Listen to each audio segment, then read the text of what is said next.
মহাকাশে কি সত্যি ধান চাষ সম্ভব? বিজ্ঞানীরা এবার শুধু ফলানোই নয়, বরং নতুন বীজ তৈরির দিকেও এগিয়ে যাচ্ছেন। ওজনহীন পরিবেশে ধান চাষে ইতিহাস গড়ছেন চীনের নভোচারীরা। এই গবেষণা কেন এত গুরুত্বপূর্ণ? মহাকাশে দীর্ঘমেয়াদী মানব বসতি তৈরির পথে আরেকটি তাৎপর্যপূর্ণ সফলতা অর্জন করেছে চীন।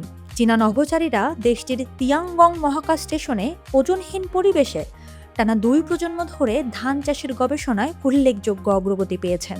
বর্তমানে সেনঝো 23 মিশনের 3 নভোচারী ঝু ইয়াংঝু, ঝাং ছিওয়ান ও লাইকাইং তিয়াঙ্গং মহাকাশ স্টেশনে অবস্থান করছেন। গত 24 মে তারা মহাকাশে ধানের বীজ নিয়ে যান। তারা প্রায় 2 মাসের পরিচর্যার পর অবশেষে প্রথম ধাপের ধানের নমুনা সফলভাবে সংগ্রহ করেছেন। এই গবেষণার প্রধান লক্ষ্য হল মহাকাশে বীজ থেকে ধান এবং সেই ধান থেকে আবার নতুন করে বীজ উৎপাদনের পুরো জীবনচক্র কার্যকর করা।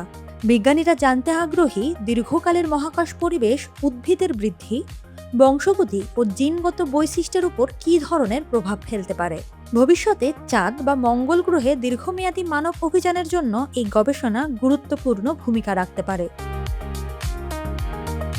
ধান চাষের সঙ্গে নভোচারীরা নিজেদের স্বাস্থ্য নিয়েও নিয়মিত বৈজ্ঞানিক পরীক্ষা চালাচ্ছেন।